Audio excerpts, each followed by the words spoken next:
जय बोलो महावीर भगवान की। जय बोलिए अनंता अनंत सिद्ध परमेष्ठी भगवानों की। जय बोलिए आचार्य भगवान श्री शुभ चंद्र जी महाराज की। जय बोलिए पांडव पुराण नामक ग्रंथ की। जय बोलिए महाभारत के प्रेरणादायक प्रसंग की। जय बोलिए युधिष्ठिर भीम अर्जुन इत्यादि सभी मोक्षगामी भगवानों की।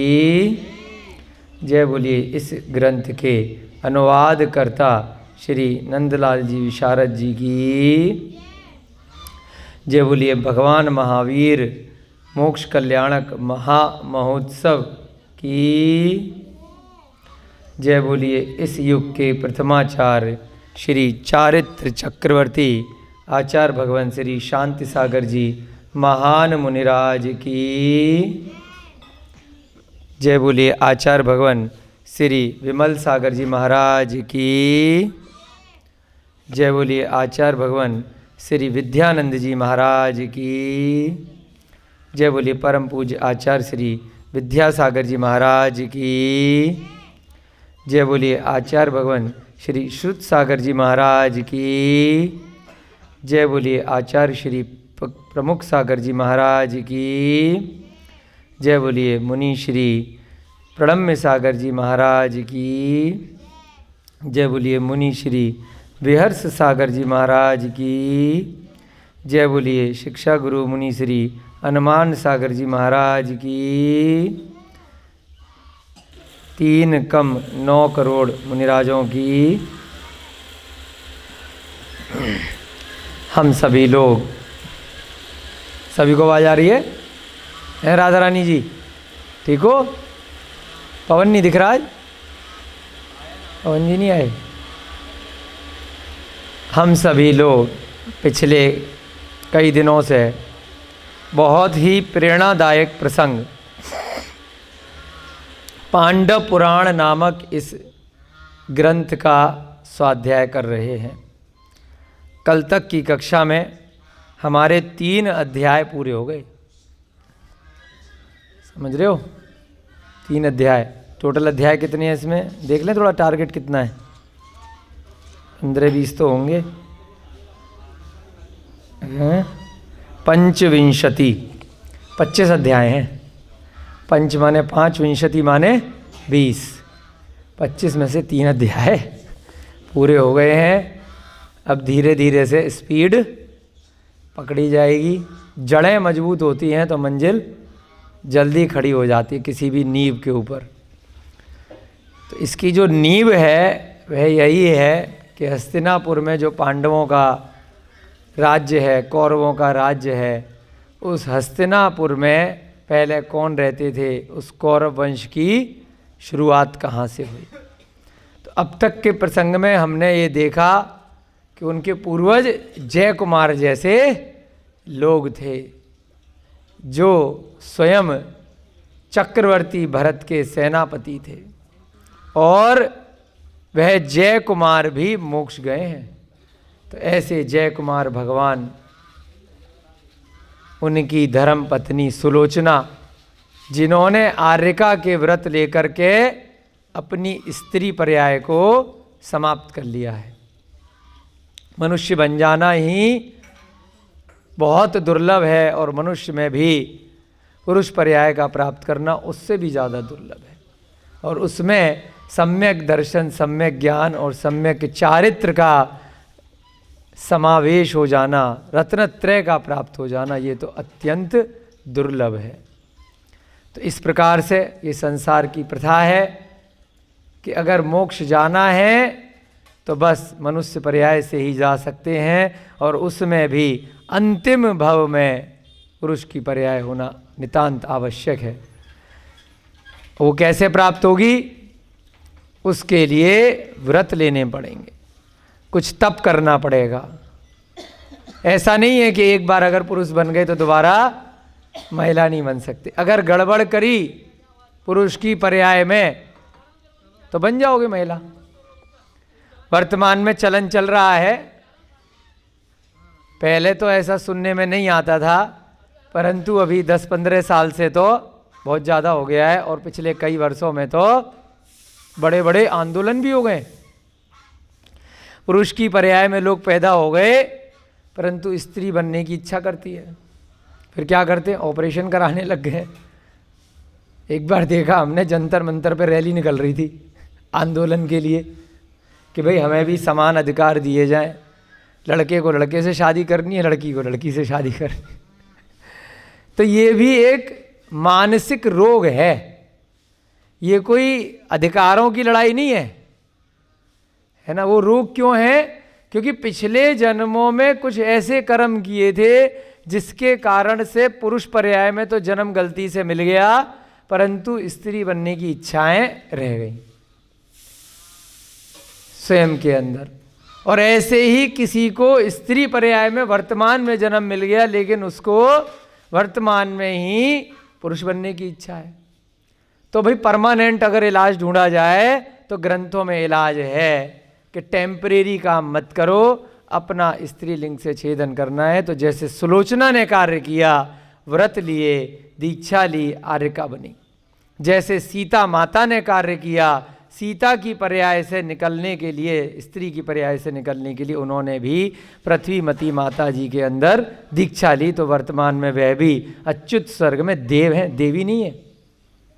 ऐसे ही सुलोचना भी देव बनी, उसने भी समाप्त किया।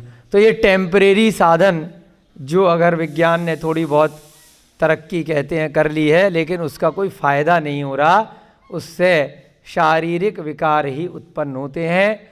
तो हम लोग इन ग्रंथों की सहायता से यह भी वर्तमान जगत में थोड़ी बहुत प्रेरणा लें कि ऐसी अगर कोई कुरीति है आपके घर परिवार में, अगर कोई लड़का लड़की कोई व्यक्ति ऐसा है जो ऐसे आचरण कर रहा है, तो उसको समय रहते ही उसमें सुधार करने का प्रयत्न करें, ना कि उसको बढ़ावा दें।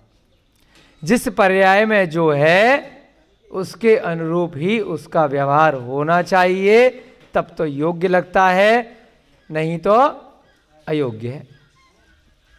उसको वर्तमान में भी दिक्कत आएगी और भविष्य में भी उसकी अगले जन्म की पर्याय भी खराब हो जाएगी। तो जो व्यक्ति पुरुष पर्याय में रहकर यदि स्त्रियों की जैसी चेष्टाएं करता है, उनके जैसे वस्त्र पहनता है, उनके जैसे हाव भाव करता है, उनके जैसा रूप सौंदर्य करता है और वैसी ही एक्टिंग करता है, वैसा ही आचरण करता है, तो ये मान लीजिए भविष्य में वह पूरे पूरे अपने ऐसे कर्म कर रहा है कि वह अगर मनुष्य गलती से दोबारा बन गया तो स्त्री बनेगा, नहीं तो अगर पशु पर्याय में चला गया, त्रिंच में चला गया, तो वहाँ पर भी स्त्रीलिंग में जा सकता है। और अगर पाप इत्यादि बहुत ज़्यादा कर लिए मनुष्य पर्याय में, तो फिर कहाँ जाएगा? फिर तो सीधे नरक जाएगा। नरक में न स्त्रीलिंग है न पुरुष लिंग है। कौन सा लिंग है? नरक में सारे की सारे नपुंसक है, न स्त्री न पुरुष, कोई चक्कर नहीं। ऐसे ही एक इंद्रिय से लेकर 4 इंद्रिय तक के जितने भी जीव हैं, कौन कौन से संकल्प भैया जी? एक इंद्रिय से लेकर 4 इंद्रिय, लट, पिपील, आगे मच्छर, मधुमक्खी, है ना, लट जो चलती हैं ये सब, पिपील माने चींटी इत्यादि रेंगने वाले, उसके बाद भंवरा, भ्रमर, है ना, तितली इत्यादि, ये सारे की सारे क्या हैं? नियम से नपुंसक हैं। एक इंद्रिय पर्याय, पेड़ पौधे, वनस्पति का एक, वायु का एक, जल का एक, अग्नि का एक, भूमि का एक, ये नियम से नपुंसक है। इनमें न स्त्री है न पुरुष है। 1 से लेकर 4 इंद्रिय तक के सारे की सारे जीव नपुंसक कहलाते हैं, क्योंकि उनमें स्त्रीलिंग और पुल्लिंग का भेद नहीं होता। या तो ऐसी पर्याय में चला जाएगा या फिर नरक चला जाएगा। तो इसलिए यह प्रसंग आया है। तो बहुत जगह इस बात को नहीं उठाया जाता है, परंतु धर्म ग्रंथों के साथ में हमें वर्तमान जगत में कोई कुरीतियाँ चल रही हैं तो उनको भी कहीं ना कहीं संदेश के माध्यम से बताना नितांत आवश्यक हो जाता है। नहीं तो कोई कहेगा कि भाई ग्रंथों में तो ये बात नहीं आई, तो वर्तमान के परिप्रेक्ष्य में उनको समझना चाहिए। तो इसीलिए सभी लोग इस बात को उठाएं ना उठाएं, लेकिन हमें लगा कि बताना चाहिए कि जो समलैंगिकता का अभियान चल रहा है ना, उसको अंग्रेजी में क्या कहते हैं मैडम बताएंगी, भूल जाते हैं। समलैंगिक जो चल रहा है ना अभियान आजकल, कई राष्ट्रों में तो लीगल कर दिया गया है और भारत देश में भी हो गया है। हाँ, होमोसेक्सुअल, समलैंगिक, है ना। तो गे बोलते हैं कुछ लोग, उसको लेस्बियन बोलते हैं, हाँ अंग्रेजी में। तो मेरे ख्याल से ध्यान नहीं आ रहा, हमें भारत में भी लीगल कर दिया है शायद उसको, है नहीं किया है, भारत में भी शायद कानून पास हो गया है, अब प्रस्ताव चल रहा है, कई देशों में हो गया है। हाँ, तो इसलिए ये सब क्या है, कुरीतियां हैं। यहाँ प्रसंग आया है इसलिए बताना महत्वपूर्ण है। अपने तत्वार सूत्र में भी आया है, एक मनुष्य का या त्रियंच का, जैसे कबूतर का भी देखिए कबूतरी के साथ ही जोड़ा बन रहा है। सुलोचना और जय कुमार के पूर्व भाव में कबूतर का कबूतर के साथ नहीं बन रहा है ना। तो ये एक उस पर्याय के कारण से एक व्यक्तिगत एक आकर्षण रहता है। स्त्रीलिंग का मतलब है कि स्त्रीलिंग में जो पुरुष के प्रति आकर्षण, पुरुष का मतलब पुरुष वेग, पुरुष वेद भी बोलते हैं उसको, स्त्री के प्रति। और नपुंसक का मतलब है कि दोनों के प्रति या दोनों के प्रति नहीं। तो ऐसे 3 प्रकार के वेद होते हैं। तत्वार सूत्र में भी सूत्र इस प्रकार से आए हैं। तो यहाँ से हमें शिक्षा ग्रहण करनी है कि इसके अतिरिक्त अगर कोई आचरण कर रहा है तो वह गलत है, उसको हमें रोकना चाहिए और उसको प्रेरणा देनी चाहिए। अगर हम थोड़ा बहुत भी सम्यक ज्ञान हमें है, हमारे घर परिवार में ऐसा कोई व्यक्ति है, तो उसको हमें आगे नहीं बढ़ाना है, उसको रोकना चाहिए कि बेटा इसके लिए आप व्रत करो, उपवास करो, आप धर्म करो, साधना करो, तो ये जो रोग है, ये मानसिक जो विकार आ रहा है, यह दूर हो जाएगा समय रहते। तो यहाँ पे सुलोचना का उदाहरण बड़ा महत्वपूर्ण है। इस कारण से फिर भविष्य में जब सुलोचना को देव पर्याय मिल गई और जय कुमार को मोक्ष पद की प्राप्ति हो गई, वे भी भगवान बन गए, उसके बाद आदिनाथ भगवान को भी कैलाश पर्वत से फाइनली क्या हुआ, मोक्ष प्राप्त हो गया। तीर्थंकर केवल नाम कर्म की एक प्रकृति है। कितनी प्रकृतियां होती है नाम कर्म की? 42 होती है ना भैया जी, कितनी होती है? तारसूद में है 52 है, 42, 42 है शायद, है 42 है ना, 42 प्रकृतियां होती हैं। तो उसमें कई बार क्रॉस चेक करना पड़ता है ना, हम भूल भी जाते हैं, ठीक है। तो उसमें एक नाम कर्म की प्रकृति होती है, तीर्थंकर प्रकृति। जब मोक्ष प्राप्त होता है तब वह पद भी छोड़ के जाना पड़ता है, क्योंकि 4 अघातिया कर्म होते हैं, आयु, नाम, गोत्र और वेदनीय, ये भी यही छूट जाता है नीरज भैया जी। तो तीर्थंकर का पद भी यही छोड़ करके जाना है। जो लोग पिछले भवों में 16 कारण भावनाएं पढ़ते हैं मुनि पद में, तो वो इसलिए नहीं कि तीर्थंकर बनूंगा और बॉस बन के रहूंगा, है ना। वो किस लिए होता है कि भाई मेरे कारण से मेरा भी कल्याण हो जाए और उस समय के जो भी असंख्यात जीव जंतु हैं उनके लिए भी मैं निमित्त बन जाऊं कि उनका भी कल्याण हो जाए।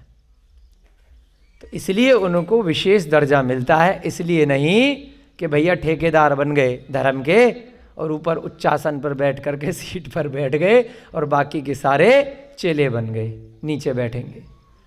जो ऐसी इच्छा करेगा तो पहले ही वो नीचे गति में चला जाएगा। ये चीजें ऐसी हैं कि बिना इच्छा से मिलती हैं, है ना। मोक्ष पद की भी इच्छा नहीं करी जाती है, केवल क्या किया जाता है कि मेरा कल्याण हो, मेरे कारण से किसी भी अन्य जीव जंतु को दुख का अनुभूति ना हो और मेरी स्वयं की आत्मा भी दोबारा से कभी जन्म मरण के चक्करों में ना पड़े, जिस कारण से जन्म होगा फिर किसी को दुख होगा, मरण होगा फिर किसी को दुख होगा। पूरा जीवन निकालूंगा, कुछ ना कुछ तो खाऊंगा पीऊंगा कपड़े पहनूंगा आऊंगा जाऊंगा, तो कुछ ना कुछ दुख होगा ना होगा।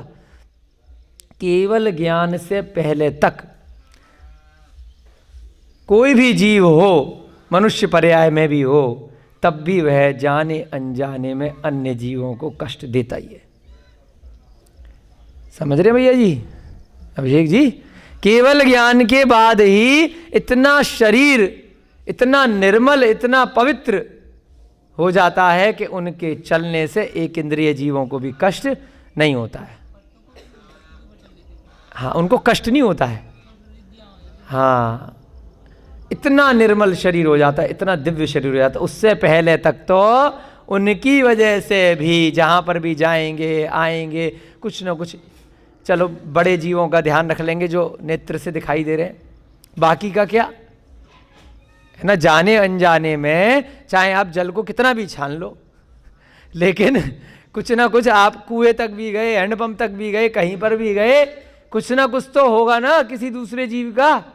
अब कई बार बोलते हैं भाई मंदिर में क्रियाएं कैसे करनी है, चावल चढ़ाएं कि फल चढ़ाएं कि पुष्प चढ़ाएं, है ना, फूल चढ़ाएं कि क्या चढ़ाएं, तो इसमें कष्ट ज़्यादा है इसमें कष्ट कम है, वो सब केवल मानसिक है। सब में कष्ट है, चावल में भी है, चावल को पैदा करने में भी है, उसमें भी कितना जल लगेगा, उसमें भी कितना उसकी छटाई होगी, गेहूं में भी है, बादाम में भी है, काजू में भी है और पुष्प में भी, सब में है। तो ऐसा करो कि दोबारा से कभी ये कष्ट क्या निमित्त ना बने, तैयारी करो धीरे धीरे।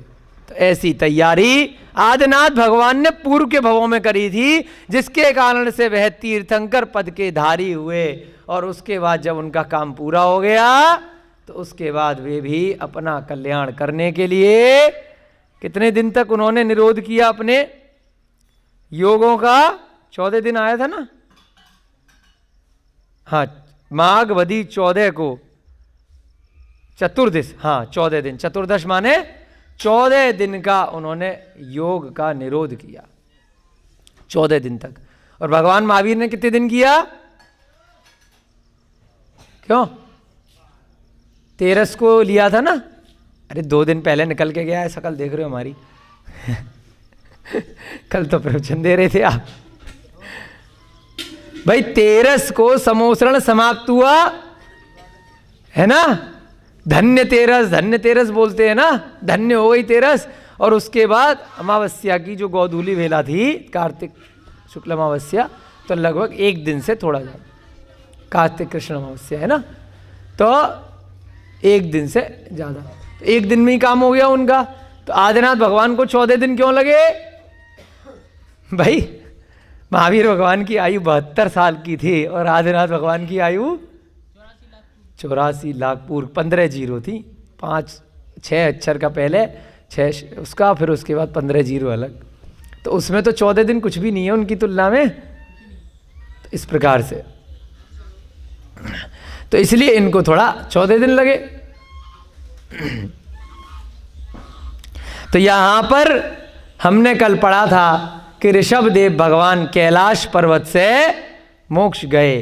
जो ऋषभ देव हैं वही, ऐसा प्रतीत होता है कि वही वर्तमान में जो पर्यायवाची शब्द हैं, शिव हैं, शंकर हैं, स्वयंभू हैं, बहुत सारे, वो सभी पर्यायवाची भगवान आदिनाथ के 1008 नामों में आते हैं।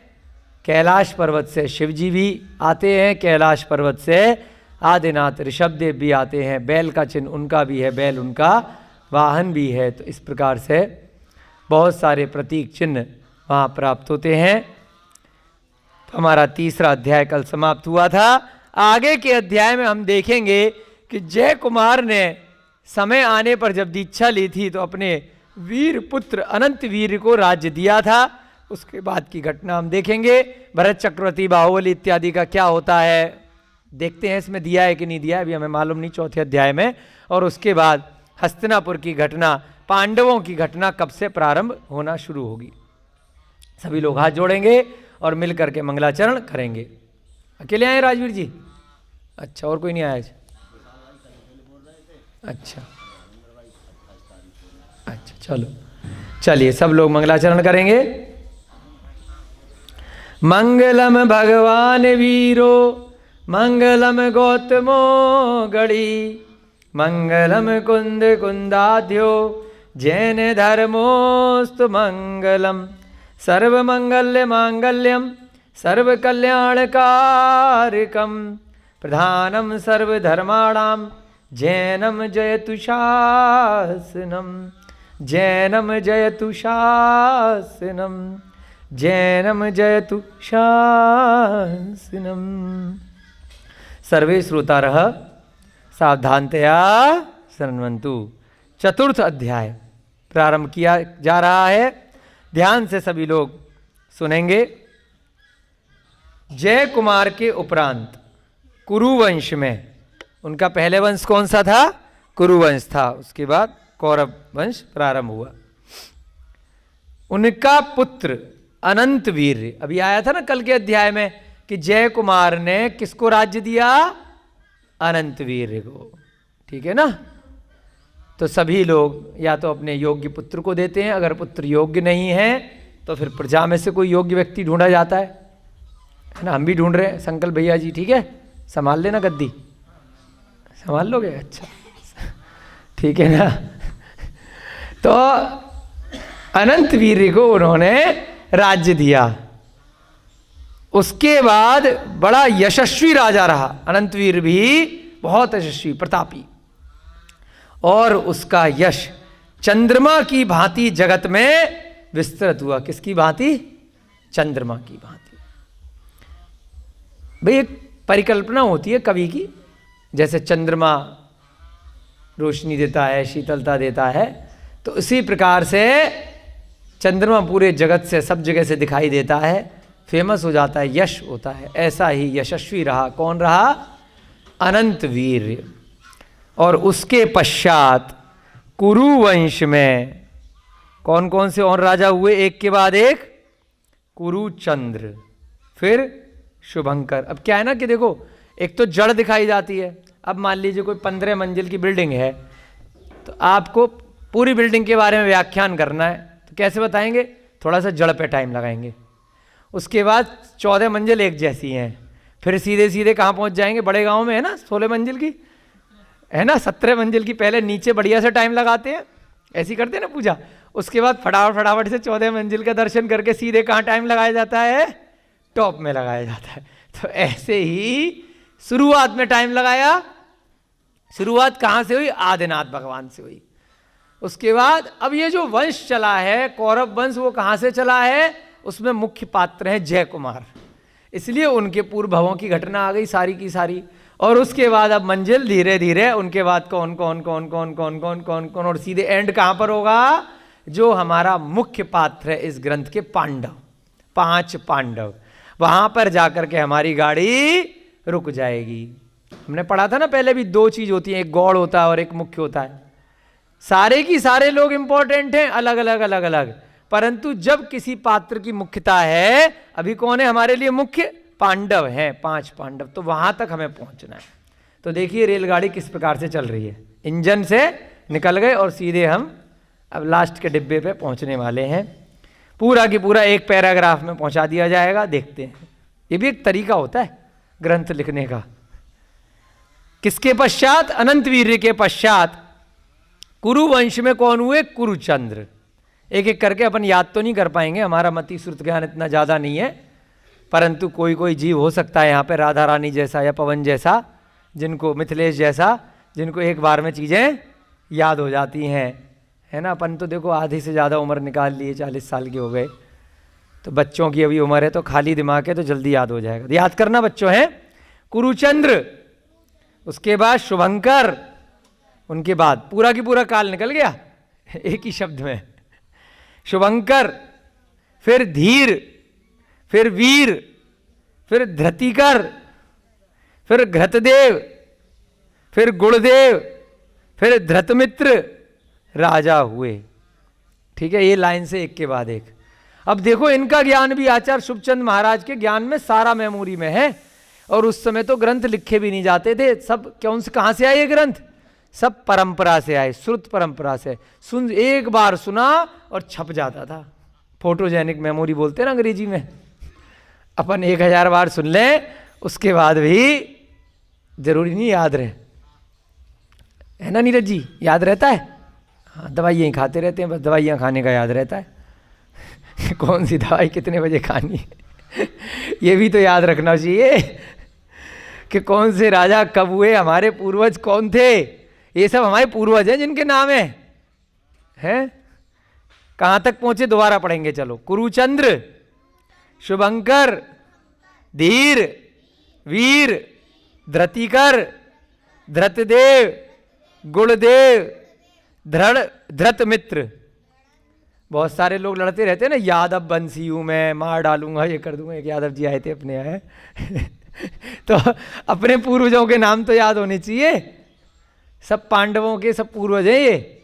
उसके बाद तत्पश्चात सुनो और नाम आ रहे, सुप्रतिष्ठित, बोलने हैं सबको, जोर से बोलो, सुप्रतिष्ठित, ब्रह्मघोष, हरिघोष, हरिध्वज, रवि घोष, महावीर, पृथ्वीनाथ, पृथु, गजवाहन, गजवाहन भी नाम आता है, कई जगह सुना है, आदि अनेकों राजा हो जाने के उपरांत।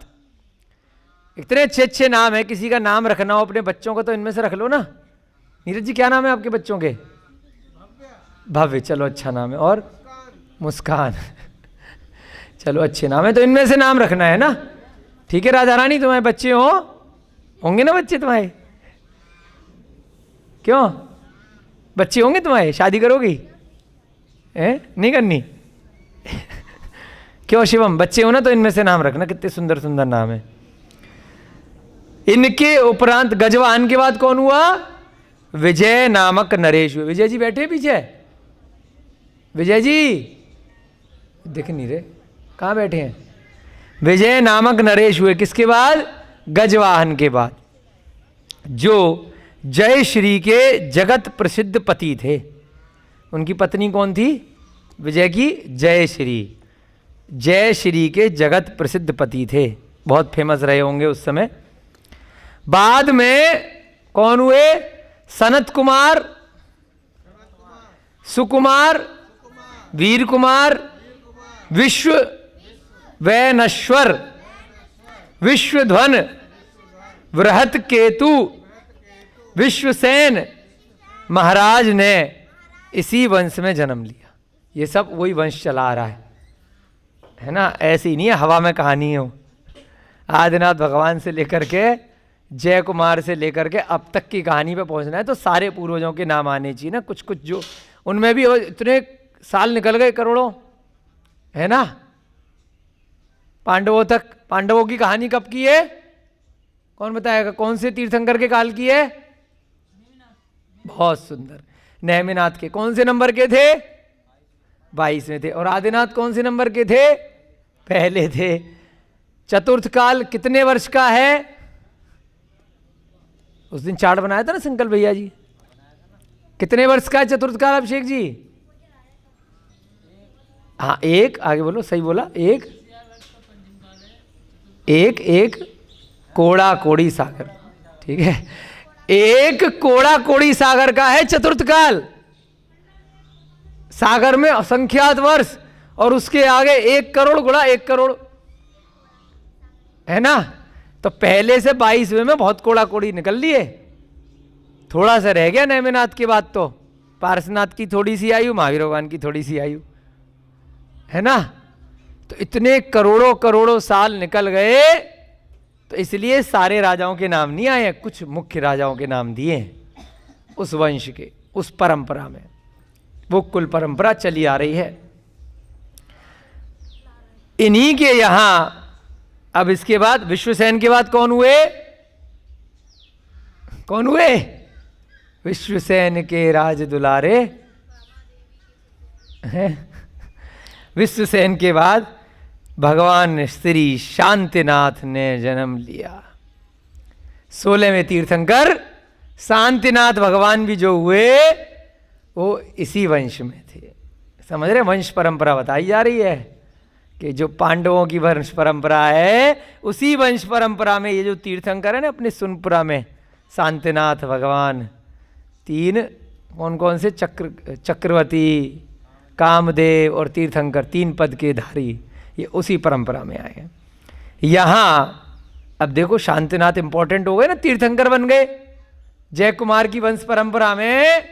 कहाँ तो कबूतर, कबूतरी, और कहाँ उसके वंश में कौन आ गए? तीर्थंकर आ गए, है ना। नीरज जी अपने वंश में भी आ सकते हैं तीर्थंकर, चिंता मत करो, जल्दी से जाने से पहले दीक्षा ले लेना, ठीक है ना। फिर आपकी भी कहानियाँ कोई पढ़ाएगा अगले भव में, ठीक है। पिछले भव में बाल नहीं थे, उसके बाद में भी दीक्षा ले ली, हैं। कोई बात नहीं, हम हंसी मजाक करते रहते, थोड़ा मनोरंजन कराने के लिए, कोई बुरा तो नहीं मानता ना। हाँ, कोई दिक्कत नहीं है, माने भी तो क्या दिक्कत है। चलो, तो क्या कहा, शांतिनाथ भगवान थोड़े इंपॉर्टेंट हो गए क्योंकि तीर्थंकर बन गए, तो उनकी कथा थोड़ी सी अच्छे से सुनेंगे। बीच बीच में स्टॉप होना चाहिए ना। अब 16वीं मंजिल तक जाना है तो थोड़ा अच्छे से कोई स्टेशन अच्छा सा आ गया तो वहाँ आधे घंटे रेलगाड़ी रुक जाती है अच्छे स्टेशन पे। तो अच्छा स्टेशन आ गया शांतिनाथ भगवान का, तो अब हम आज के दिन शांतिनाथ भगवान की कथा सुनेंगे और अपने पुण्य को बढ़ाएंगे कि जिन शांतिनाथ की रोज आरती करते हैं, रोज पूजा करते हैं, रोज अभिषेक करते हैं, तो शांतिनाथ भगवान कैसे थे, पांडव पुराण के अंदर पढ़ते हैं। चलिए, यहां हम संक्षेप में भगवान श्री शांतिनाथ का जीवन चरित्र लिखते हैं। बड़ा इंटरेस्टिंग लगता है ऐसे ग्रंथ, बीच बीच में सारी चीजें आ जाती हैं। भरत क्षेत्र के मध्य में विजयार्थ नामक पर्वत है। कौन सा पर्वत है?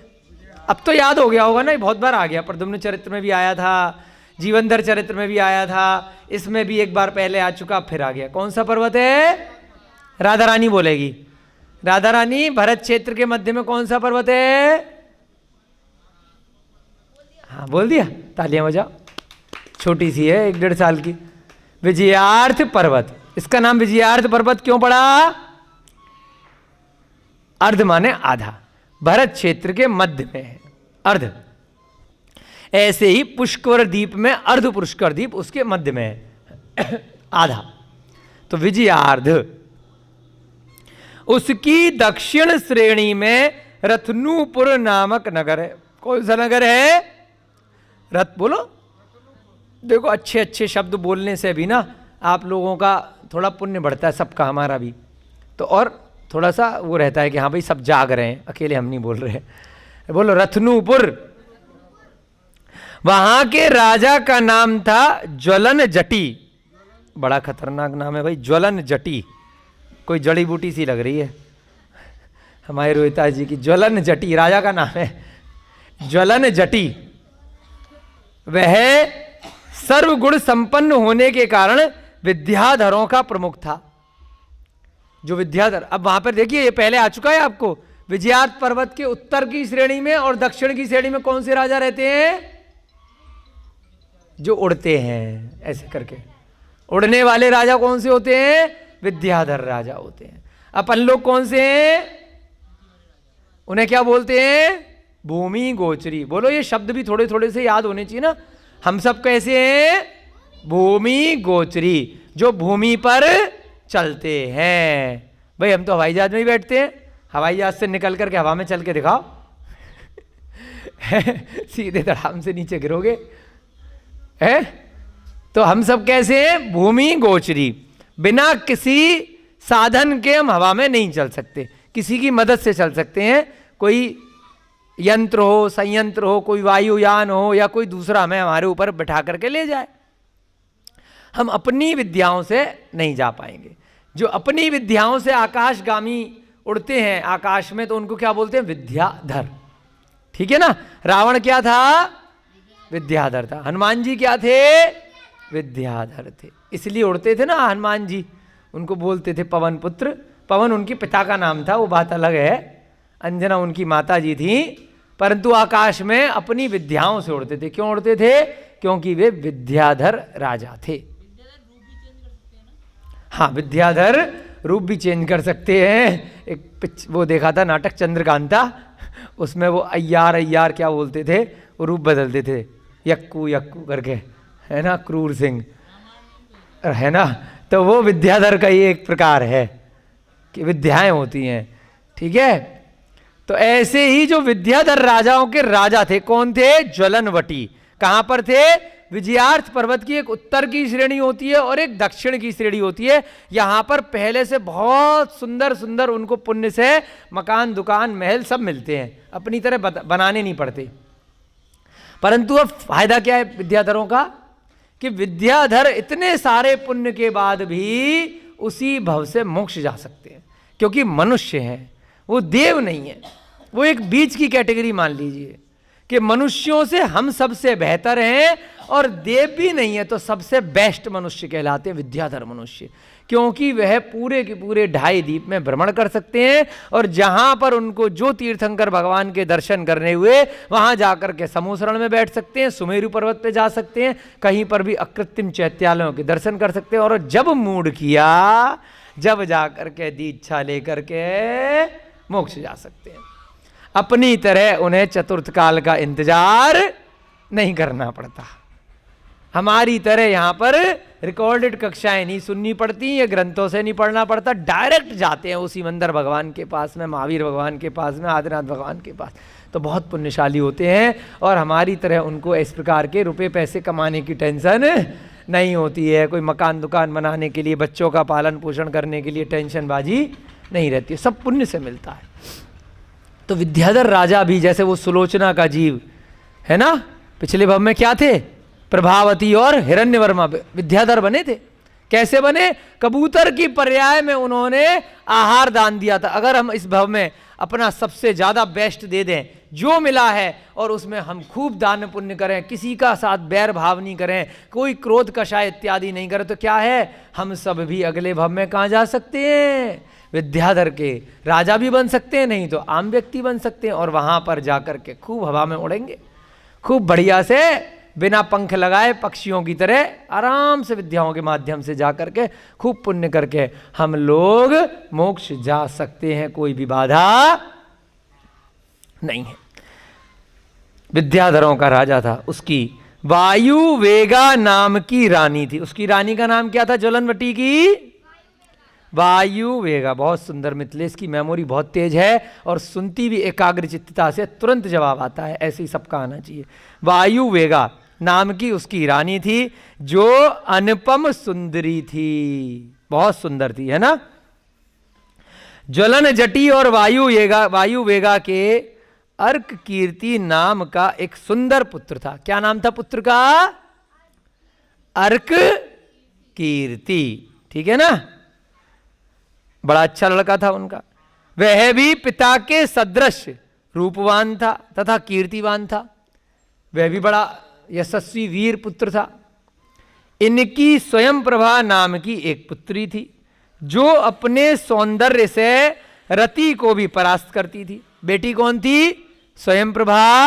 और बेटा कौन था? क्या नाम बताया? अर्क कीर्ति। एक दिवस राजा को संवाद मिला कि वन में जगनंदन तथा अभिनंदन नाम के 2 मुनिराज पधारे हैं। चाहे कहानियां कोई सी भी हो, हमारी मेमोरी भले ही नामों पे नहीं याद रख पाए, परंतु जो कहानी का क्रक्स बोलते ना, जो सार है, वो हमें निचोड़, वो हमें हमारे हृदय पटल पर कोई ना कोई छाप छोड़ जाता है। और छाप छोड़ने के बाद धीरे धीरे उस पर दूसरी छाप भी डेली पड़ती रहती हैं। इसीलिए 1 घंटे के स्वाध्याय में फिर से दूसरा छाप, दूसरी कहानी सुननी पड़ती है। क्या है ना कि नीचे की जड़ कोई भी अच्छी हो, लेकिन ऊपर से मिट्टी की परत चढ़ती चली गई रोज रोज। 23 घंटे और भी तो है ना संसार में हमारे पास, दूसरे काम करने के, बीड़ी पीने के, सिगरेट पीने के, शराब पीने के हैं, और सारी चाय पीने के, कषाय करने के। तो वो छाप छोड़ जाते हैं, तो इसलिए दोबारा से डस्टर लेकर के वो बाहर की छाप हटानी पड़ती है। तो कहानियां बदल जाती हैं, नाम बदल जाएंगे, पात्र बदल जाएंगे, परंतु सार वस्तु वही रहेगी कि मोक्ष कैसे जाना है। मुनि महाराज आए हैं, दर्शन करने जाना है, नाम बदल गए। क्या नाम हो गए? अभिनंदन और जगनंदन। अब मुनि महाराज हैं, जंगल में आए हैं, तो एक दृष्टि पटल पे एक हमारे, अभी आगे की लाइन नहीं पढ़ी है, लेकिन आ गया कि कुछ ना कुछ धर्म का श्रवण करने के लिए वह राजा जाएगा। और जाएगा, उसके बाद वैराग्य आएगा, उसके बाद बेटे को राज्य दे करके चला जाएगा। कुछ ना कुछ ऐसा हमें अंदाजा लग रहा है, क्योंकि यही संसार की रीति है। समय से पहले छोड़ करके चले जाओ, नहीं तो छूटेगा तो तब भी हाय हाय में, मरोगे तो तब भी कोई, अमर होके तो नहीं आए हो। इससे अच्छा अपने हाथों से छोड़ करके सुख शांति से चले जाओ। ठीक है, तो देखते हैं क्या होता है। नाम बदल गए, मुनि महाराज कौन से आ गए? जगनंदन और अभिनंदन, दो मुनि महाराज आए हैं। कहां पर आए हैं? उसके राज्य में जो वन है वहां पर आए हैं। सूचना प्राप्त होते ही राजा भागा भागा कहां गया? वन में गया, दौड़ा दौड़ा भाग भाग करके। राजा है और वन में जा रहा है। बताओ, नग्न मुनि महाराजों के दर्शन करने। उसे भी मालूम है कि यही काम के आदमी है, बाकी का इस राज्य में मेरे काम का कोई नहीं है। सब आडंबर हैं, सब दिखावा है। पूरा की पूरा राज्य, सारा परिग्रह, वस्त्र आभूषण, पुत्र पुत्रियां, सब धन वैभव सुख संपदा, सब सैनिक, सब क्या हैं? सब बस आज के लिए हैं, कल नहीं है, क्षणिक है। राजा को मालूम है ये बात, इसलिए जंगल में गया। वंदना करके उपदेश श्रवण करने के संग ही उसने उसी दिन सम्यक दर्शन ग्रहण कर लिया। क्या किया? सम्यक दर्शन। अभी चारित्र नहीं आया है, प्रथम श्रेणी है सम्यक दर्शन, यानी कि सच्चे देव शास्त्र ग्रुप है। सच्चा श्रद्धान, 7 तत्वों पर सच्चा श्रद्धान। तत्वार्थ श्रद्धानम सम्यक दर्शनम, पहले अध्याय का सूत्र है ना तत्वार्थ सूत्र के। बोलो, तत्वार्थ श्रद्धानम सम्यक दर्शनम।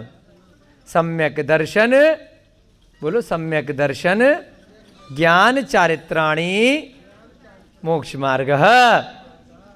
तो पहले सम्यक दर्शन होगा, उसके बाद सम्यक ज्ञान साथ में होना चाहिए, और सम्यक चारित्र लोगे तो कहाँ जाओगे? मोक्ष के मार्ग पर, उस रोड पर, उस रास्ते पर चल पड़ोगे। तो क्या किया राजा ने? सम्यक दर्शन ग्रहण कर लिया। तत्पश्चात राज्य कन्या, यानी कि उसकी पुत्री जो बेटी थी, स्वयं प्रभा ने भी, बेटी भी साथ में गई होगी। उनने कहा पिताजी मैं पीछे क्यों रहूं? बेटी स्वयं प्रभा ने भी धर्म को धारण कर पुण्य बंद कर लिया। उसने भी सच्चे धर्म को धारण किया। तदनंतर राजा सपरिवार दोनों मुनियों को नमस्कार करके अपने घर लौट आया। अभी मुनि नहीं बना है, अभी दर्शन वर्शन किए, अभी सम्यक दर्शन लिया और अच्छे से रहेगा। अब राज्य वगैरह देगा किसी को तब जाएगा, ऐसे छोड़ के नहीं जाते थे पहले कि किसी के भी भरोसे राम भरोसे तुम जानो तुम्हारा काम जाने, है ना। तो वो तो तब होता है जब अकस्मात कुछ घटना हो गई, तब आप कुछ नहीं कर सकते, तब तो प्रकृति है अपने आप कोई ना कोई अपने पुण्य से आएगा। परंतु जब आपको जानकारी है तो धीरे धीरे करके आदमी सिस्टमेटिक करके चीज़ों को जाता है अपने सामने, जिससे कि कोई मन में विकल्प ना रहे। जब वह दीक्षा लेकर के जाए तो वहाँ पर वह किसी भी प्रकार की चेतना में कोई डिस्टर्बेंस नहीं आए, अरे मेरे पीछे से क्या हो रहा होगा क्या नहीं हो रहा होगा, तो ध्यान ना भटके। तो इसलिए सिस्टम से करके फिर निर्विकल्प होकर के जाता है, तभी अच्छी साधना हो पाती है। पर्व के दिन थे, उसके बाद क्या हुआ? पर्व आया। जैसे भगवान महावीर का मोक्ष कल्याणक है, 10 लक्षण महापर्व है, अष्टानिका पर्व है ना। कोई भी अच्छे से पर्व के दिन आए। स्वयं प्रभा ने बड़े उत्साह के साथ उपवास किया, खूब बढ़िया से उसने फास्टिंग करी, है ना, व्रत किए। किसने? उस बेटी ने। उपवास करने से शरीर क्रश होना स्वाभाविक गुण है। भाई ज़्यादा दिन का उपवास करोगे तो क्या हो जाओगे? थोड़ा सा तो वीकनेस आएगी, वो केवल शरीर में आती है परंतु मन में नहीं आती, विचारों में नहीं आती, आत्मा में नहीं आती। आत्मा तो जैसे जैसे आप उपवास जिस दिन करते हो उस दिन ज़्यादा पक्की हो जाती है ना। परसों कोई बता रहा था शायद अभिषेक भैया जी, किसी का उपवास था ना आप में से, हाँ, संडे वाले दिन, है ना, बढ़िया से नियम का पालन कर रहे हैं। 10 लक्षण में लिया था, थोड़ा करबद्ध तरीके से इनके अनुमोदना करेंगे सब लोग, है ना। तो उस दिन क्या होता है? शरीर थकता होगा थोड़ा बहुत, कोई आत्मा तो नहीं थकाती। अंदर से तो और ज़्यादा जोश आता है। जिस दिन हमारा भी उपवास होता है तो बड़ा मज़ा आता है उस दिन स्वाध्याय करने में, बहुत अच्छा फील होता है, क्योंकि धर्म के लिए कर रहे हैं, अपनी आत्मा के लिए कर रहे हैं, है ना। और अगर इस इंतजार में कई लोग करते हैं भाई रात में खाएंगे रात में खाएंगे, तो वो चक्करबाजी नहीं होनी चाहिए। छोड़ो तो बढ़िया से, कोई दिक्कत नहीं है। जो खाना है दिन में खा लो। अगर मान लीजिए एक आसन कर रहे हैं, फलाहार कर रहे हैं, शक्ति तस त्याग करना है, जबरदस्ती किसी की देखा देखी कंपटीशन में प्रतियोगिता नहीं करनी चाहिए, अपने शरीर के योग्यता के अनुरूप। तो क्या किया उसने, स्वयं प्रभा ने फास्ट किया, उपवास किया, तो शरीर क्रश हो गया। क्रश मतलब थोड़ा सा वीक हो जाता है, परंतु उसकी कांति न्यून नहीं हुई। कांति माने तेज जो है, इतनी सुंदर है, राजा की बेटी है, कोई ऐसी थोड़ी ना पैदा हो गई होगी, तो उसकी कांति न्यून नहीं हुई, थोड़ा शरीर क्रश हुआ है बस, और कांति तो उसकी उपवास से और जबरदस्त हो गई। स्वयं प्रभा ने भगवान की भक्ति भाव से पूजा करी, खूब जबरदस्त उसने पूजा करी उपवास वाले दिन। उनके चरण कमलों का गंधोदक लाकर पिता को दिया। चरण कमलों से गंधोदक लेकर के आई भगवान के अभिषेक इत्यादि के बाद, और उसके बाद किसको दिया, भगवान उनका गंधोदक अपने पिताजी को दिया, है ना। राजा ने भक्ति सहित उसे मस्तक पर लगा लिया कि मेरी पुत्री। अब यहाँ पे ये नहीं लिखा कि उसने अभिषेक किया है नहीं किया है, उस चक्कर में अपन नहीं पढ़ेंगे, ठीक है ना, कौन से पंथ के हैं, परंतु हाँ यहाँ ये लिखा है कि उसने चरण कमलों से गंधोदक लिया और उसने ला करके अपने पिताजी को दिया। राजा ने भक्ति सहित उसे अपने मस्तक पे लगाया, किसको, गंधोदक। तत्पश्चात पिता ने निश्चय किया, क्या किया, पहले भी आया था ऐसे ही एपिसोड, जब वो विवाह कराया गया था एक युवती का, पिछले अध्याय में भी आया था। पिता को लगा कि कन्या युवती हो चुकी है, बहुत फास्टिंग करने लग गई है, चलो अब उसने निश्चय किया कि इसका विवाह संबंध कहीं करना चाहिए। नाम बदल गए, घटना वही है, ऐसे ही आप भी चले जाएंगे, हम भी चले जाएंगे, नाम बदल जाएंगे, कोई दूसरा आएगा और इसी प्रकार से कोई ग्रंथों का लिखेगा, वाचन करेगा, पढ़ेगा, संसार में रीति चलती रहेगी। हमारे और आपकी वजह से संसार नहीं चल रहा है, संसार अपने आप चल रहा है। हम सबको अपना अपना कल्याण करना है, अपना अपना वैराग्य को धारण करके अपना अपना मोक्ष मार्ग प्रशस्त करना है। कौन क्या कर रहा है, कौन नहीं कर रहा है, कौन अच्छा है, कौन बुरा है, इस चक्कर में नहीं पड़ना है। तो यहाँ पर भी क्या घटना घटी कि भाई बेटी जवान हो गई है, इसकी शादी करनी चाहिए।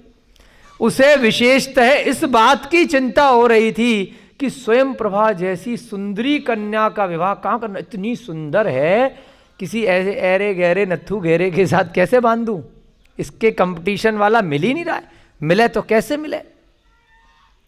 इस प्रश्न का हल जब वह स्वयं ना कर सका तब उसने मंत्री गणों को बुलाया, भैया हमारे समझ में नहीं आ रहा, मंत्री लोग सारे आओ, मीटिंग करेंगे, तथा इस संबंध में उनकी सम्मति मांगी कि आप लोग बताओ भाई मेरी बेटी बड़ी हो रही है, इसका विवाह किससे करें। इस पर सुश्रुत नाम के मंत्री ने उत्तर दिया, किसने, सुश्रुत, कि विजयार्थ की उत्तर की श्रेणी में अलकापुरी नाम की एक नगरी है। उसने कहा देखो मेरी जान पहचान है, हम विजयार्थ पर्वत के दक्षिण में रत्नूपुर में रहते हैं, ऊपर एक अलकापुरी है, वहां मयूर ग्रीव नाम का शासक है, उसकी रानी का नाम है नीलांजना, कितना सुंदर नाम है, मयूर ग्रीव, और रानी है नीलांजना जो अनेक पुत्रों की जननी है। उनके पुत्र बहुत सारे हैं और सब विद्याधर हैं, क्योंकि देखो दक्षिण की श्रेणी में भी विद्याधर होते हैं विजयार्थ पर्वत के, और उत्तर में विद्याधर होते हैं। तो विद्याधर रानी है हमारी जो बेटी है स्वयं प्रभा, तो विद्याधर में शादी करेंगे। वे सारे की सारे पुत्र बलवान हैं, उनके नाम हैं अश्वग्रीव, पुत्रों के नाम बता रहे हैं, मयूरग्रीव पिता हैं, अश्वग्रीव, नीलकंठ तथा वज्रकंठ आदि आदि आदि। अश्वग्रीव की पत्नी है कनक चित्रा, अच्छा उनके बेटे की भी पत्नी है, उसका नाम है कनक चित्रा। इसके 500 पुत्र हैं, कितने हैं, 500, अपन 5 नहीं संभाल पाते भाई विद्याधर हैं, आयु भी बहुत होती है उनकी। 500 पुत्र हैं, किसके, अश्वग्रीव के। अश्वग्रीव का हरिश्रुमुक नाम का मंत्री तथा शतबिंदु नाम का नैमित्तक है। अच्छा, अश्वग्रीव जो है वो 3 खंड पृथ्वी का अधिपति है। अच्छा, अश्वग्रीव नारायण या प्रत्यनारायण है, वो कौन होते हैं, 3 खंड पृथ्वी के अधिपति होते हैं। तीन खंड के जो अधिपति होते हैं पहले कौन होते हैं? प्रतिनारायण। जैसे कि जरासंध था पहले, उसके बाद जरासंध को हराया कृष्ण जी ने, तो नारायण बन गए और कृष्ण जी अधिपति बन गए, उससे पहले जरासंध था। ऐसे ही रावण के काल में रावण था, लक्ष्मण जी और राम जी का साथ में जब युद्ध हुआ तो लक्ष्मण जी नारायण बन गए और रावण प्रतिनारायण था। तो इस प्रकार से यहां पर कौन है? अश्वग्रीव है, जो तीन खंड पृथ्वी का अधिपति। अब तीन खंड में कैसे आया, कौन कौन बताएगा? अभिषेक जी मोबाइल नीचे रखो, बताओ। तीन खंड पृथ्वी का अधिपति जो नारायण या प्रतिनारायण होता है, कौन कौन से खंड आते हैं? हाँ बिल्कुल ठीक, ताली बजाओ।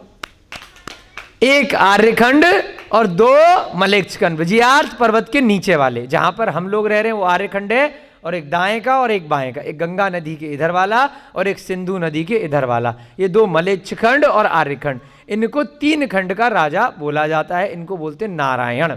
और दूसरे चक्रवर्ती कौन होते हैं? जो ऊपर के तीन मलेच्छखंड है उनका भी राज्य करते हैं। तीन मलेच्छखंड ऊपर वाले, दो मलेच्छखंड नीचे वाले, तो टोटल मलेच्छ कितने हो गए? 5, और एक आर्यखंड, यानी कि छयों के राजा, उन्हें बोलते हैं चक्रवर्ती। नारायण को अर्ध चक्रवर्ती भी कहा जाता है। तीन खंड पृथ्वी के राजा हैं। कौन है? अश्वग्रीव, तीन खंड पृथ्वी के अधिपति हैं। मेरी दृष्टि से उन्हें कन्या देने में कुछ भी हानि नहीं होगी, क्योंकि अश्वग्रीव क्या है? पत्नी का नाम कनकचित्रा है, 500 पुत्र हैं, और अश्वग्रीव का फिर हरिश्रमुक नाम का मंत्री और शतबिंदु नाम का नैमित्तिक है। अश्वग्रीव जो है पृथ्वी, तीन खंड पृथ्वी के अधिपति हैं, तो उनके यहाँ अपनी पुत्री दे देते हैं, उनके यहाँ किसी से शादी करा देते हैं, उनके कुल में तो कोई दिक्कत नहीं है। अर्ध चक्रवर्ती के यहाँ शादी होगी, क्या दिक्कत है? या नारायण के प्रतिनारायण, अभी आगे पता चलेगा। कन्या को सर्व सुख प्राप्त होंगे और आपको भी यश प्राप्त होगा। कन्या बड़ा अच्छे से रहेगी वहां पर और बहुत आपका यश होगा। सुश्रुत की बातें सुनकर बहुश्रुत नाम के मंत्री ने कहा, अब सारे मंत्रियों को बिठाया है तो सब एक एक अपनी अपनी राय देंगे ना, है ना, कि भाई अच्छा ठीक है तुम्हारी बात सुन ली, हमारी भी सुन लो। सुश्रुत के बाद किसने बोला? बहिश्रुत ने बोला, तुम्हारा कथन पूर्णतः उचित है, तुम्हारी बात ठीक है, बात नहीं काट रहे, लेकिन हमारी भी तो सुन लो भाई साहब। क्या कहा? तुम्हारा कथन पूर्णतः उचित है, लेकिन जहां तक मेरा अनुमान है उसकी आयु अधिक है। कि भाई इतने सारे बच्चे पहले ही हो गए उसके, 500 हैं, और आयु भी उसकी अब देखो हमारी बेटी से कंपैरेटिवली ज़्यादा है। मेरा अनुमान है कि उसकी आयु अधिक है, अतएव अधिक आयु वाले को कन्या देना उचित नहीं है। इसके बराबर का भी तो कोई ढूंढ सकते हैं हम। वर में 9 गुण अवश्य होने चाहिए। ठीक है, ये भी काम की चीज़ है। ज्योतिष वालों को जो विवाह मिलाते हैं ना, अंडरलाइन कर लेते हैं, बता देंगे किसी को। आपने ढूंढे थे मैडम? ये 9 गुण ढूंढ लेना अगली बार, ठीक है, कभी किसी का खानदान में विवाह हो रहा हो तो, ठीक है ना। आप भी जिन जिन को शादियां करनी हो, वर में 9 गुण होने चाहिए, ठीक है, पांडव पुराण के हिसाब से। कौन कौन से? वह निरोग हो, पहला गुण निरोग होना चाहिए। अपनी पुत्री देनी है तो रोगी नहीं होना चाहिए, पहला गुण निरोग हो। योग्य वय का हो।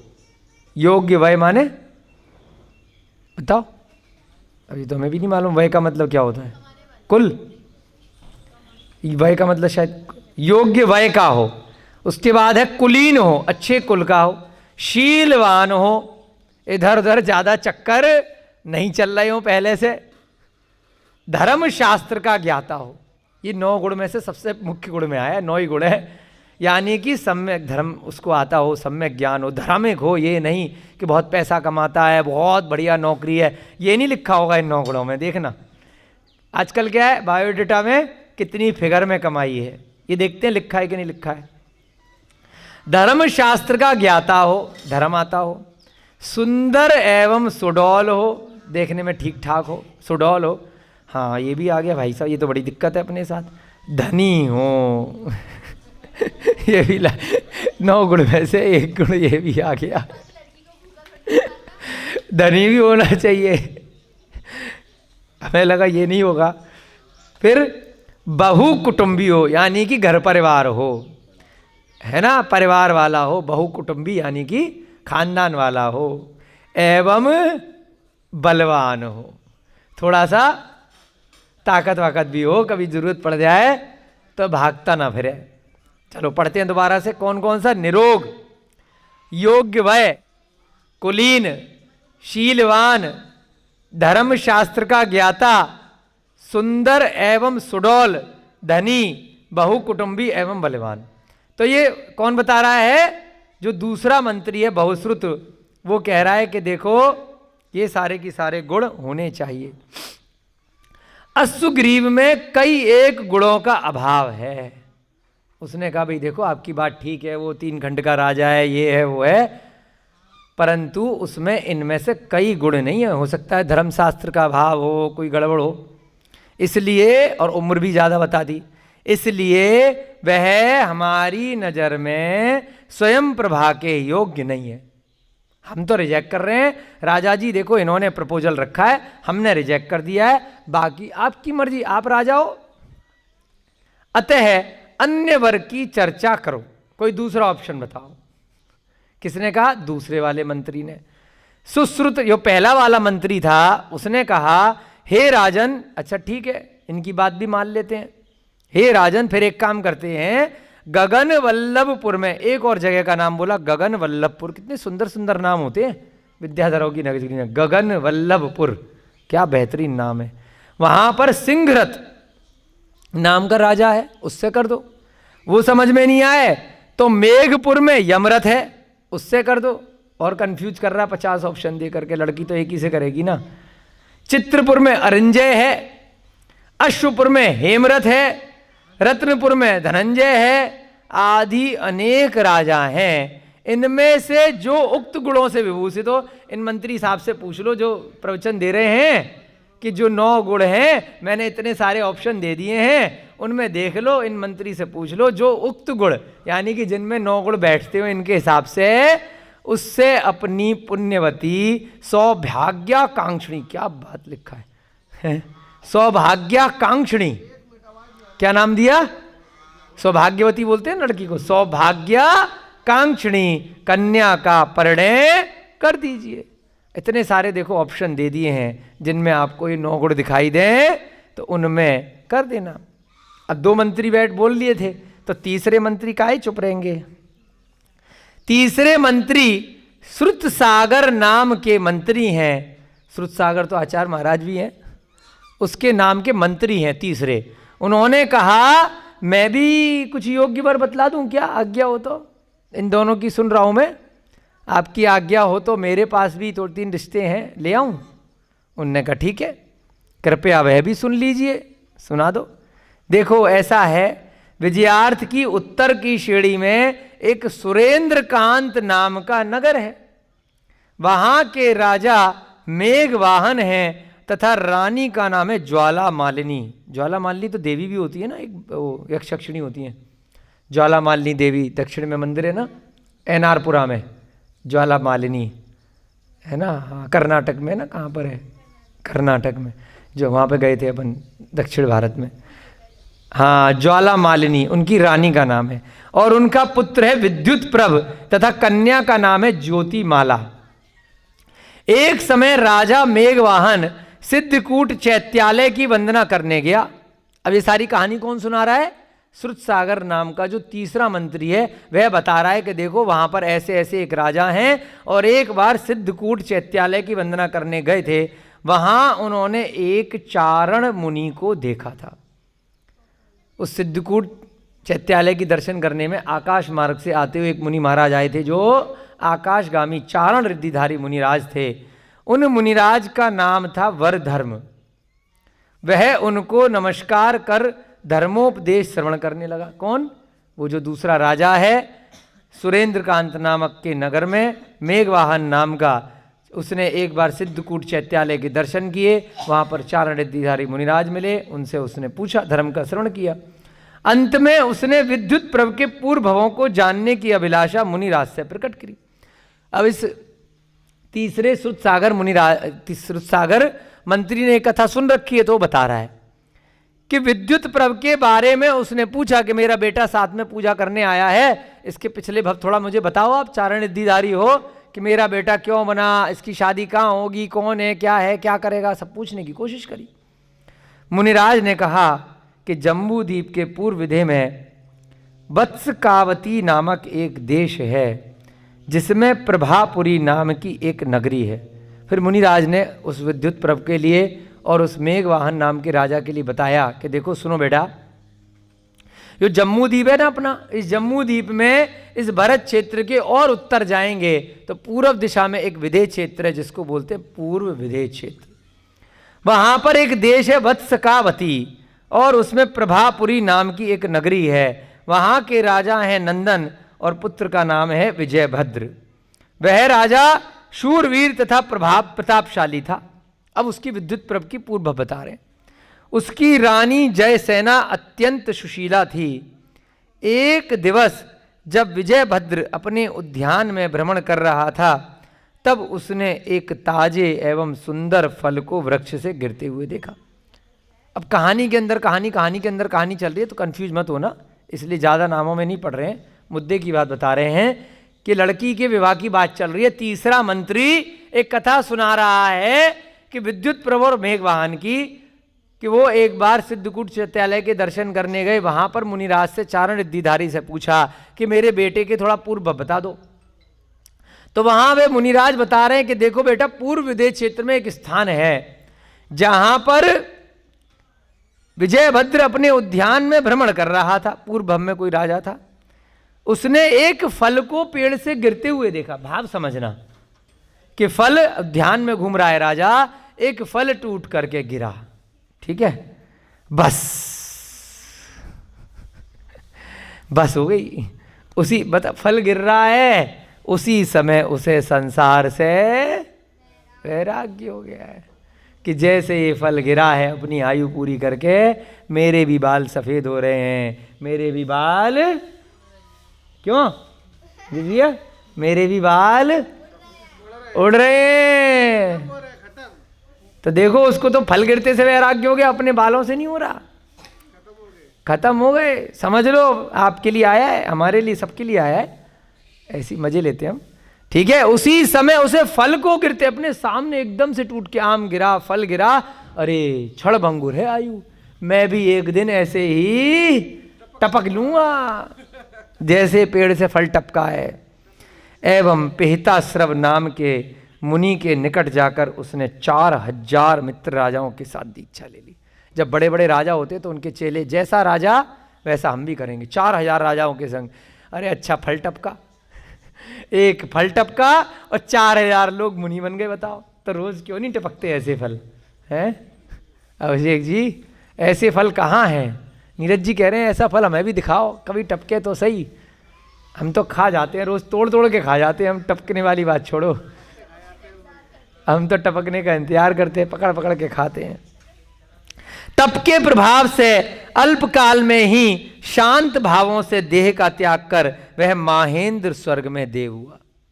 वह जो जीव था पिछले भाव में फल टपकने से मुनि बना था, वह कहाँ पहुंचा? सनत कुमार, उसके बाद माहेंद्र, सौधर्म, ईशान, सनत कुमार, माहेंद्र, इस प्रकार से 16 स्वर्ग होते हैं ना। तो माहेंद्र नामक स्वर्ग में देव बन गया। वहां उसे 7 सागर प्रमाण की आयु मिली। कितनी आयु मिली? 7 सागर की, ठीक है ना। आपको चार्ट बनवाया था ना तत्वार सूत्र के टाइम पर भी, 7 सागर की आयु मिली उस माहेंद्र नामक स्वर्ग में। किसको? उस मुनि महाराज को, जो फल के टपकने से मुनि महाराज बन गया था। वहां से आयु पूर्ण कर अब वह, ये जो बैठा है ना, जिसके बारे में तू पूछ रहा है बेटा, पिछले भव में महामुनि बना था, फल के टपकने से 4000 राजाओं को साथ में लेकर के मुनि बना था। वहां से आयु पूरी करके अब वह तेरा पुत्र विद्युत प्रभ हुआ है, एवं इसी भव से मोक्ष जाने वाला है। देखो, एक भव की मेहनत नहीं होती है। हो सकता है हम लोग पहले भव में इतनी मेहनत कर रहे हो, अगले भव में थोड़ी सी कम मेहनत करेंगे, थोड़ा सा इसका पुण्य मिलेगा ना, कहीं ना कहीं, या पिछले भव में भी बहुत मेहनत करी होगी, या कुछ काम करने से रह गए होंगे जो पंचम काल में आ गए, आ टपके, तो थोड़ा थोड़ा दुख भी मिल रहा है, थोड़े थोड़े सुख भी मिल रहे हैं, कोई बात नहीं, अपने पुण्य से जो मिल रहा है उसमें हमें समता के साथ में निकालने हैं।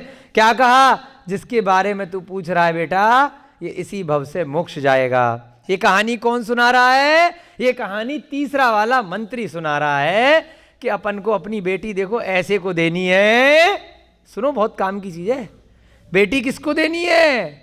जो बेटा मोक्ष जाएगा। मैं भी उसी समय वहीं पर था। मुझे कहानी क्यों पता है? मैं मतलब श्रुत सागर तीसरा मंत्री, क्योंकि मैं भी वहां पर उस सिद्धकूट चैत्यालय के दर्शन करने गया हुआ था और मेरे सामने की बात है, तो इसलिए मैं मनगढ़ंत कहानी आपको नहीं सुना रहा हूं। मैं भी उसी समय वहीं पर था। पिहिताश्रम मुनि के द्वारा मैंने स्वयं यह कथा सुनी थी, इसलिए ऐसे मोक्षगामी को कन्या देना श्रेष्ठ है। अब यहां ये नहीं, अरे वो तो कल को दीक्षा ले लेगा, कल को मुनि महाराज बन जाएगा, मेरी बेटी किसी के सहारे रहेगी, क्यों दे हम ऐसे को? क्या कह रहा है मंत्री? कह रहा भैया ऐसी कोई दो जो मोक्ष जाएगा, जो मुनि बनेगा, इसमें कोई बुराई नहीं है। समझ रहे? तो दुखी मत हो ना कोई भी लोग, अगर किसी की शादी कहीं ऐसे हो रही है जो मुनि बनने वाला है, ठीक है ना, परेशान होने वाली बात नहीं है।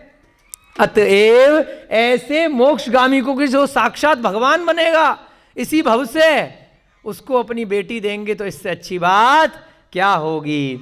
ज्योतिमाला नाम की जो उनकी कन्या है वह कुमार अर्क कीर्ति के सर्वथा योग्य है। देखो, एक और रिश्ता रख दिया, उनकी एक बेटी भी है, उसका नाम है ज्योतिमाला। अपना संबंध हो जाने के बाद हम उस कन्या को वधू के रूप में लाने का प्रयत्न करेंगे। एक हाथ से अपनी बेटी देंगे और आपका बेटा भी है ना कर्क कीर्ति, इसका भाई जो है, उधर से उसकी कन्या अपने घर में ले आएंगे। अर्क कीर्ति की शादी करा देंगे उसकी बेटी से, अपने बेटी की शादी करा देते हैं मोक्षगामी विद्युत प्रभ के साथ में।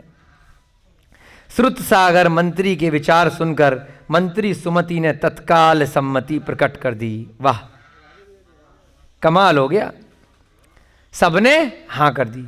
हे राज, मंत्री सुमति ने तत्काल सम्मति दे दी। सुमति नाम का जो मंत्री है उसने भी कहा बात ठीक कहते हैं।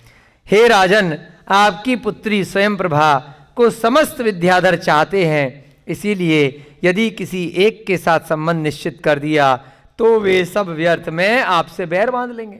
अब चौथा मंत्री बोला चलो बात ठीक है, मोक्षगामी को दे दें, लेकिन एक काम करते हैं, क्योंकि इतनी सुंदर है, इतनी पढ़ी लिखी है और राजा की बेटी है, तो सारे की सारे राजा उसे चाहते हैं। अगर एक को आपने सेटिंग करके दे दी तो बाकी के सारे राजा आपसे बैर बांध लेंगे।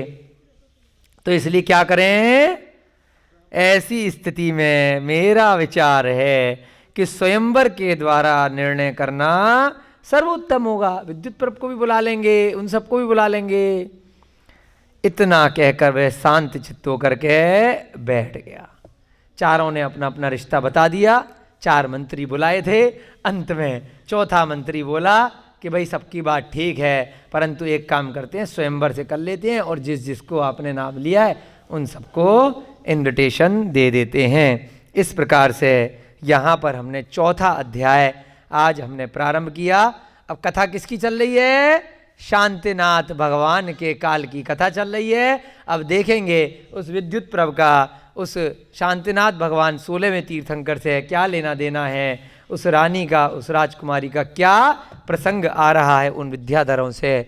आज की कथा आपका समय हो रहा है। जय बोलिए पांडव पुराण नामक ग्रंथ की, जय बोलिए महावीर भगवान की, जय बोलिए आदिनाथ भगवान की, जय बोलिए जय कुमार भगवान की, जय बोलिए शांतिनाथ भगवान की, जय बोलिए अनंतानंत सिद्ध परमेष्ठी भगवानों की, जय बोलिए इस युग के प्रथमाचार्य श्री चारित्र चक्रवर्ती आचार्य भगवान श्री शांति सागर जी महान मुनिराज की, सभी ज्ञानदानम गुरुकुल के बच्चे एवं अन्य जन सभी को जय जिनेन्द्र जय दो जड़ंदो।